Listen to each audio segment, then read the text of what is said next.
Tidak Jadi mewajibkan Datuk, purdah. mari mana asal-usul purdah ni sebenarnya? Sampai ke Okey.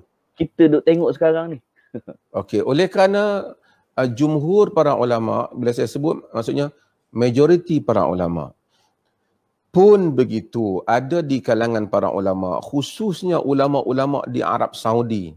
Mereka itu cenderung kepada pandangan yang mewajibkan purdah. Ini termasuklah Syekh Abdul Aziz Abdullah bin Bas, termasuklah Syekh Muhammad Saleh Ibn Uthaymin, hatta Dr. Sa'id Ramadan Al-Buti, Syafi'i daripada Syam.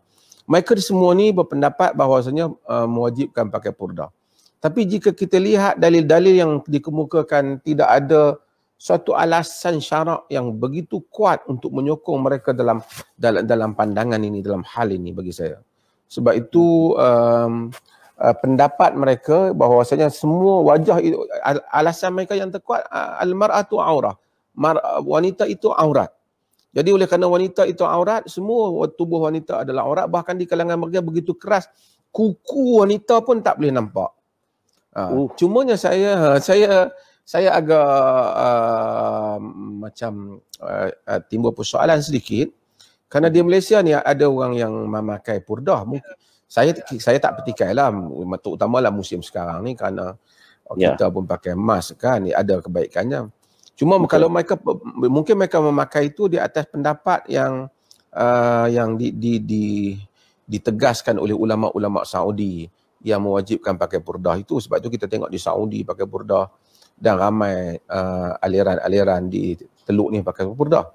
Cuma saya nak sebut juga, walaupun mereka yang mungkin daripada aliran Salafi yang menganggap purdah ni, sebenarnya tokoh seperti Syekh Nasruddin Al-Albani, dia sendiri menulis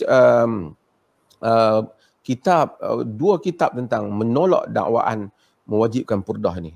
Antara yang terakhir dia tulis adalah Ar-Raddul Mufhim, yang penting. Dan saya, Albani begitu tegas pada bahagian belakang tu menyatakan memakai purdah, mewajibkan pakai purdah ini memayah-mayahkan agama.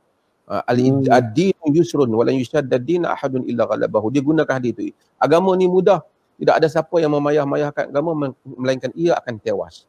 Dan Albani menyatakan bahawasanya fatwa-fatwa yang seperti ini membebankan wanita muslimah.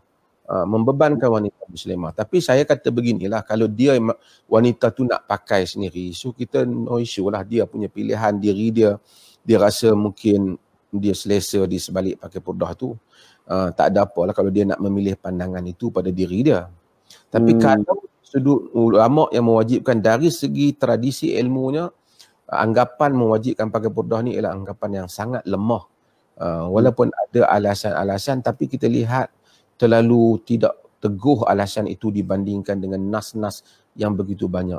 Sehingga Nabi SAW di dalam hadis kita lihat, Nabi, wanita datang lalu depan Nabi, dalam hadis yang diriwayatkan oleh Imam Ahmad, Nabi duduk dengan sahabat, kemudian Nabi masuk, kemudian faqtasal, kemudian Nabi mandi.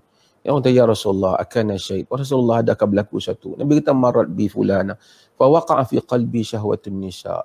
Datang orang lalu, wanita lalu, timbul dalam hatiku syahwat kepada wanita. Nabi ada syahwat pada wanita, ya, kerana Nabi itu normal, lelaki yang normal. Kalau ada orang lelaki yang tak normal, dia LGBT ke ataupun dia apa, dia sonsang kan, kalau dia dah, Nabi lelaki normal yang sihat. Tapi apa yang Nabi buat? Nabi kata, fa asabtu ba'da azwaji, maka aku pun mendapatkan sebahagian daripada isterinya. Fakadzalika fa'alu, yang demikian itu kamu lakukan. Maksud bila kamu ada syahwat kepada wanita, kamu dapatkan isteri kamu, kata Nabi sallallahu alaihi wasallam.